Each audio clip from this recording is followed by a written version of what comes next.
We got humbled. So I'd like to start this video by saying I am very sorry for my lack of knowing everything in S&C as a person who's just started out. Not like I, Uh, not like I was affected by this, but didn't hurt my feelings at all. It's not like I don't yeah. read those comments every single second of my life right now, but that's all right. It was hilarious. You know what? I have a little bit of blame as well, and we'll get it. So if you watched last week's episode, we talked about a deadlift, which we thought just looked ridiculous, didn't we?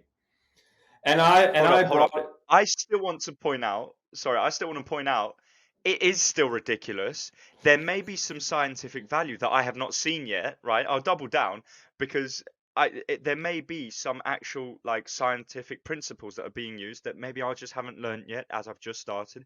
But I can still say it does look ridiculous because it does look ridiculous, but it could It does still look be ridiculous. working.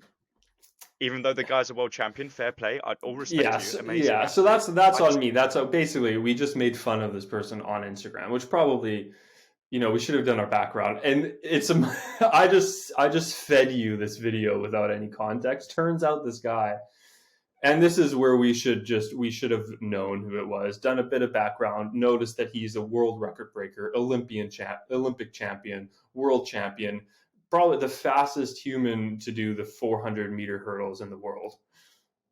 Right, Carson Warholm. I'm hoping I say his name right. And here's the thing. It's a funny. get in comments. Here's the thing. Last time I said, "Here's the thing," we got absolutely smoked on Instagram. That's the first time I've actually deleted a comment because it was just ridiculous. The first time, yeah. But anyways, here's the thing. I'd like to point out. Yeah. Yeah. Carry on. Go ahead. No, you go. You go. I was just going to say that who thought that actually having context surrounding a video would be a good idea? Probably. Who knows? Well, I think the first podcast we said was like, be critical of things, and we just saw something. Oh, yeah. Ridiculous. Silly. Makes no sense.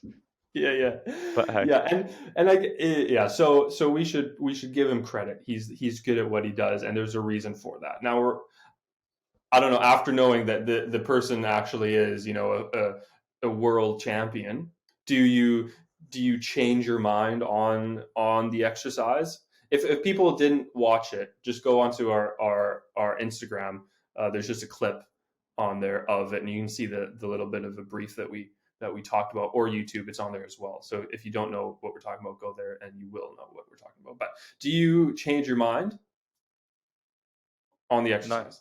No. Like I will happily have an open conversation with someone to discuss why I am wrong or why they believe that exercise is great. Because at the end of the day, if there is great scientific evidence, or not even to an extent anecdotal, but like if it is working, you can't just say, oh, because he's doing that exercise, that's what's made him the world champion and the fastest 400-meter run ever, because that doesn't make sense. Obviously, there's a multitude of factors, but if, I'd like to actually genuinely find out. So instead of just saying that you will hate me, maybe just have a conversation with me.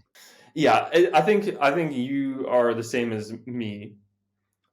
We stepped into a bit of a pot of hot coals with that one. Just not doing our due diligence and knowing the context around the video. That was, you know what? Know a little, learn a lot. That's the motto of the RSS podcast in February. Know a little, learn a lot. Keep your eyes open. Keep your eyes on the prize. But hey, it was an eventful 24 hours on the Instagram of the RSS podcast. So it was.